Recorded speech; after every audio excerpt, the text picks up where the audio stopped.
So if this is your first time here, you can just sit back and relax for a minute, or you can do this with us.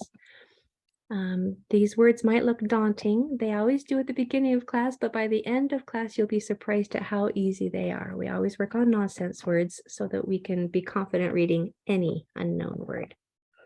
So I'm going to say it 2 times. Feel free to say it the second time with me. Number 1. Oh, well, let me just review what we learned. The TI in the middle of a word says sh. TI says sh. So number 1 should say Klusha. Klusha. Number 2, Blompishen. Blompishen. Number 3, Besimpation. Besimpation. Number 4, Fleisha. Fleisha. You'll notice number 4 and number 1 actually. My mic sounds a little weird. Can you guys give me a thumbs up if you're on video, if you can hear me okay? Okay, good. All right, I'll just keep plugging along here. You'll notice on number 4 and on number 1, there's an A at the end. Any word that ends with an A, that A is going to say So that's why that is Klusha, and number 4 is Fleisha. That's a wonderful reading hack. If you know that whenever you see a word that ends with an A, that A is always 100% of the time going to say then that will help you read a lot of words. A lot. You'll be surprised how many words end with an A. And now you know what they all say. Number 5, Crow-mission. Crow-mission. Number 6, Glepotent. Glepotent. Number 7, Sifisha. Sifisha. Number 8, Jaption. Jaption. That O is turning to the schwa sound. Tion says shun. Number 9, Kintrip potion. I had to stop and think about that. I mean, I saw the 2 P's, but the PA's, the double consonant has to come after a vowel to make the vowel say its short sound. So I had to pause on that one for a minute. Can't come before it. I mean, it comes after the I, but I's in the middle say it anyway. So number 9 is Kintripotion. Kintripotion. Number 10. All right, let's see. Number 10. Low-mon-tradition. Low-mon-tradition. Low-mon-tradition. That's a mouthful, is it not? Low-mon-tradition. All right, let's go to today's lesson. You're used to all my million tabs. My family gets pretty annoyed with me, but you guys are probably used to all my million tabs at the top now. Okay, so our phonemic awareness warm-up for today, we're going to warm up our ears, which is how we read. It looks like all of these words have an AU in it. So let me talk to you about that AU real quick. The sound of an AU is the same sound as an AW. Did I say AU before? They all have an AW in it, but AW and AU both have the same sound. And I don't know how technical you want to get.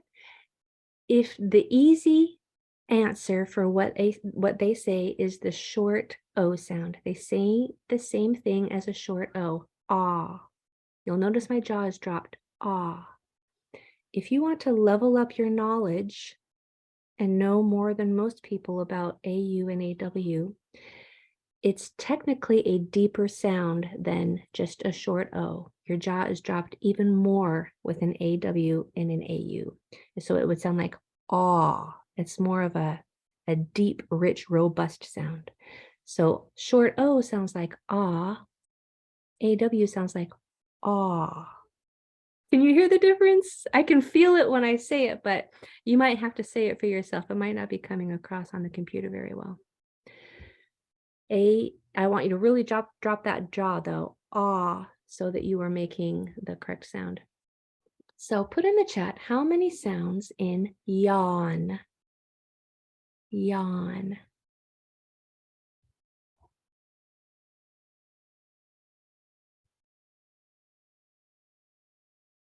Nice, Ronan. Yawn.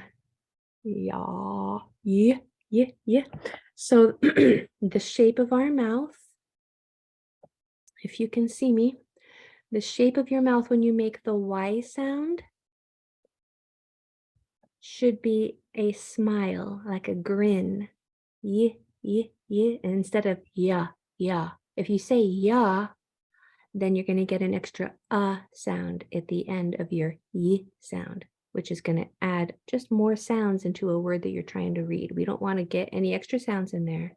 So it's not ya, it's y, just the very, very beginning sound of that Y. Y. And Y is only a consonant if it's the first letter of a word or a syllable. So the first sound in yawn is y, then your jaw drops ah, then your tongue touches the top of your mouth. Y, ah, 3 mouth shapes, 3 sounds. Y, ah, Before I go into that second word, I wanted today to go over all of the correct sounds of the alphabet so that you can see the shape that my mouth is in. And I want you to focus on 2 things, whether it's voiced or voiceless. There are a lot of voiceless letters in our alphabet or graphemes that a lot of people don't realize that they're not supposed to have any voice when you pronounce them. Like a P sound is not pa, it's p. A T sound is not ta, it's t. So I'm going to say all of the sounds, and I want you to pay attention to whether it's voiced. If you can hear something, if my vocal cords are being used, then it's voiced. If you only hear air, which is probably going to be a little hard over the computer, but I'll try to pronounce it kind of loud so you can hear it, then note that that is voiceless. So as I say all of these, repeat in your mind if it's voiced or voiceless so that you can begin to learn the correct sounds of all of these. Ready? So these are the correct sounds of the alphabet. A's. A, B, D, E, G, I, J, O, N, A, P, Q, R, S, A, W, Y,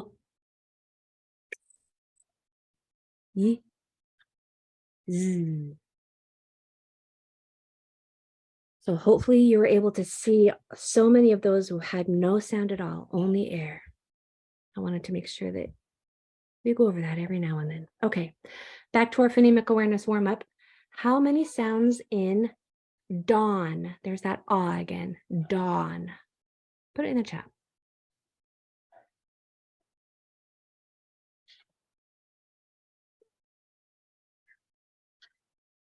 Excellent. Dawn has 3 sounds, d, ah, n. If you said 4, you might have in your mind that you know how to spell that, and you might think that there's 4 letters, so there must be 4 sounds, but the AW in the middle is making 1 sound, and we're only counting sounds. So dawn is d, ah, n, 3 sounds. Now I'm going to use that same picture. How many sounds in sunset? Sunset.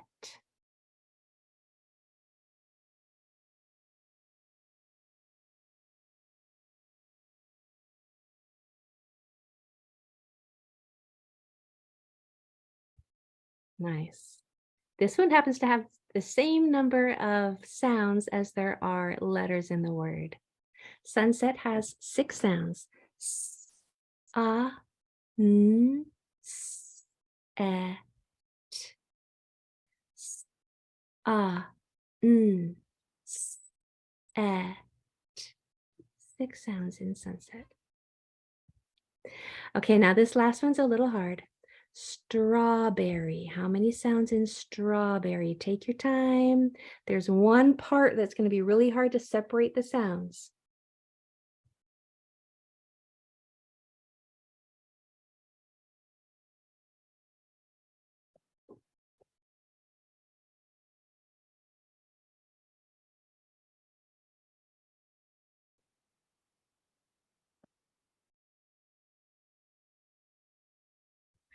So in strawberry, we have the hard part to separate would be the from the in berry. And maybe the stir was also difficult to break off. So there's a STR in the beginning. That is a 3-letter blend. And that TR might have been hard to separate. Stir, 3 sounds. A lot of people think tur is just 1 sound. That's why we're doing this, to kind of train our brain to break off the tiny units of sound within a word, so that when we go to spell them, we know what the pure graphemes are, so that we can attach a letter to each sound when we're spelling. So the hard part to break off, the hardest part in this word would be the from the in berry. So in strawberry, there are s, t, a, b, e, e, 8. S, a, b, e, 8 sounds in strawberry. No, not too bad. A lot of 7s and a lot of 8s. Very close if you were almost there, if you had 7. I know that one was a hard one because those 2 sounds are hard to separate. Okay, let's come on down here and work on our lesson, marking our vowels. So this lesson happens to be, if this is your first time, this happens to be a combination of what we have been learning all month. But next time you come, it's going to be a brand new month with brand new teaching. Everybody's going to be learning the exact same thing next time. The last lesson of the month, we usually go over what we learned about all month. So hang in there if this is your first time. Next time you come, it'll be brand new lesson with everybody else. Okay, so I'm going to mark my vowels. I know that this O is going to say O because there's a vowel 2 doors down. This is going to say sh. I don't have my mouse here at home, so I'm not going to put the SH above it because it's really difficult to use a finger and a trackpad efficiently and so that you can actually read it. I mean, from now on, I probably won't. So this O is going to say O, the TI is going to say sh. That O at the end, I should say almost to the end. O's that come almost to the end change to their schwa sound and say So that word is a hard C at the beginning. K, O, sh, n. Crotion. Crotion. Try yours over here.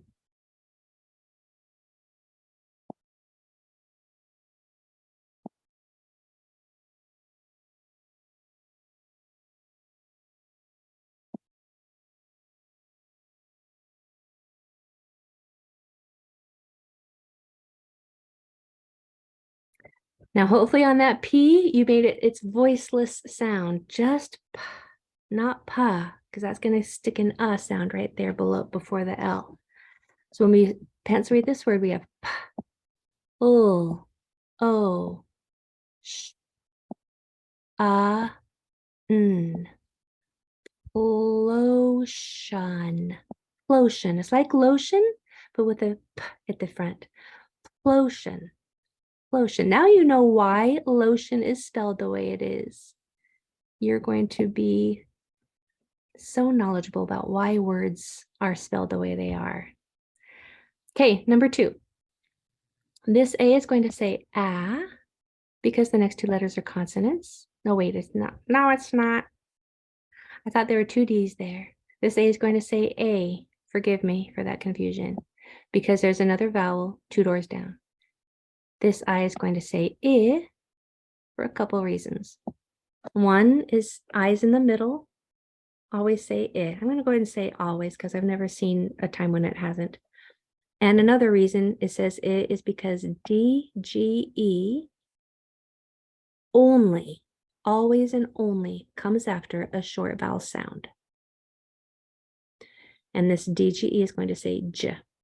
So we have a hard G sound, G, R, A, D, I, J. Gradage, gradage, gradage. How are you doing? Try yours over here.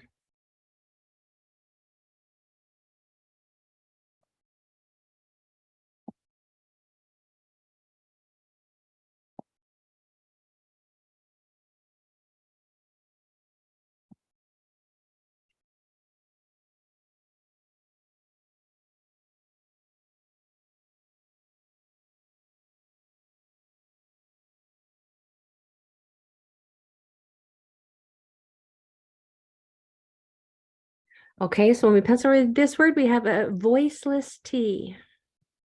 1 second, I'm seeing if I have a question in there. Yay, Siani.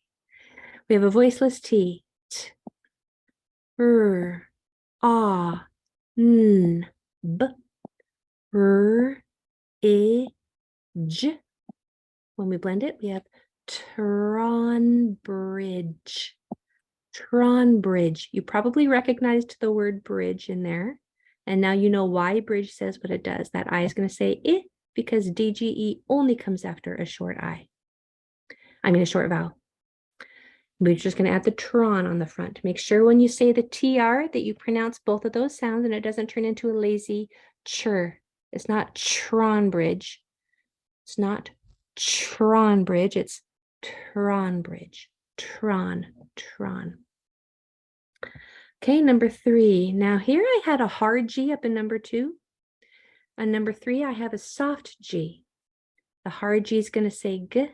Soft G is going to say J. And that will only happen if the next letter is an E, I, or Y. Every other time, G is going to make its hard sound. Same with the C. So I have a J sound here, and then the E is going to say eh, because the next 2 letters are consonants. I is going to say I, because the same reason that this DGE, what this DGE does. DGE will only come after a short vowel sound. TCH is the same rule. It will only always come after a short vowel sound. So many reading hacks that we can count on.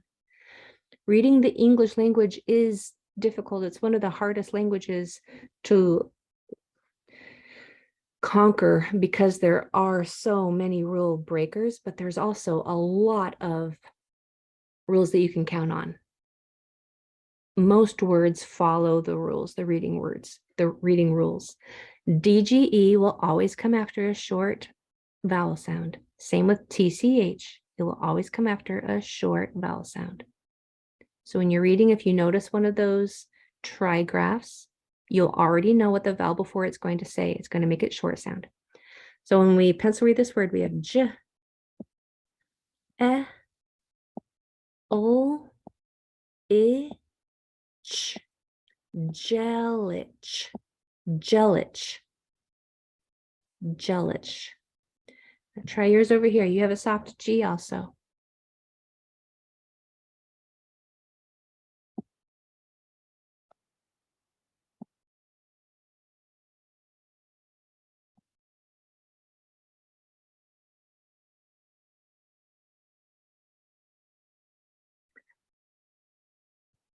Thank you for those of you who decide to have your videos on. If your video isn't on, no problem, I understand. But if it is on, then it allows me to see the way your mouth is being shaped when you're forming the words, which really helps me a lot. So be careful that you don't slip an L right after that G. Okay, so when we pencil read this word, we have J, E, N, I, Ch, Gen pitch, Gen pitch, Gen pitch. Would you put in the chat if you got Gen pitch, if you were able to read Gen pitch?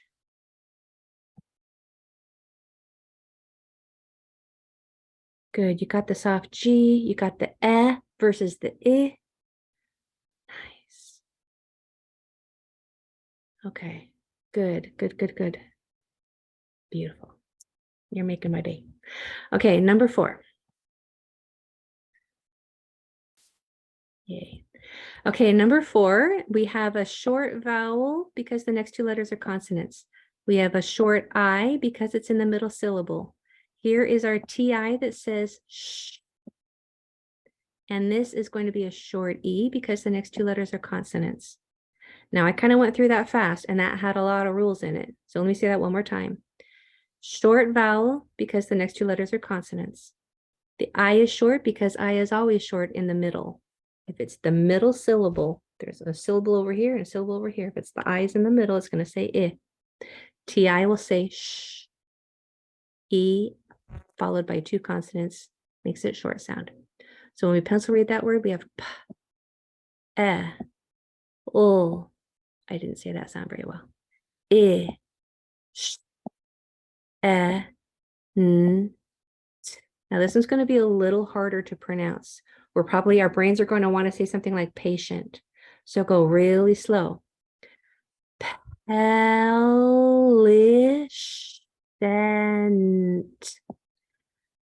Peliscent. Peliscent. And pay attention to the I versus the E sound. Those are the 2 of the sounds that most struggling readers confuse the most. They will say I where there should be an E, and they will say where there should be an I. The trick is to concentrate on the shape of your mouth. When you're saying the I sound for an I, your mouth should be in that grin shape with your teeth only wide enough that a piece of paper go through. So I is I, I, I. E is your mouth is open about medium width.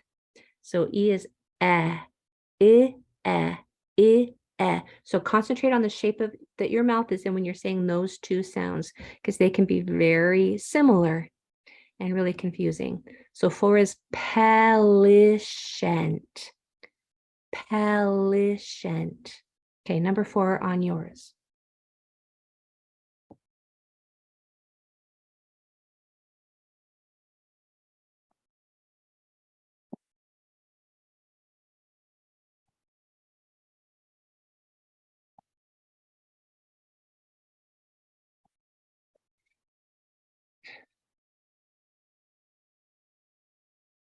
My markings are horrendous, forgive me. A brev is what should go over a short vowel sound, and they're just the slightest curve. Let me make that one better. Mine look like a U, but they shouldn't. They're just the slightest curve. That's called a brev. A macron is a line that goes over a long vowel. These go over short vowels. These go over long vowels. So forgive my crazy looking brevs here. So number 4, we have a long O because there's a vowel 1 or 2 doors down. A short I because it's in the middle. TI says sh. And the short E because the next 2 letters are consonants. So we have S, O, U, I, sh, E, N, T. Solicient. Solicient. Make sure you say that with your mouth open a little bit wider than the I. Solicient. Okay, my friends, it's already 5 o'clock, but does anybody have any questions for me before I let you go?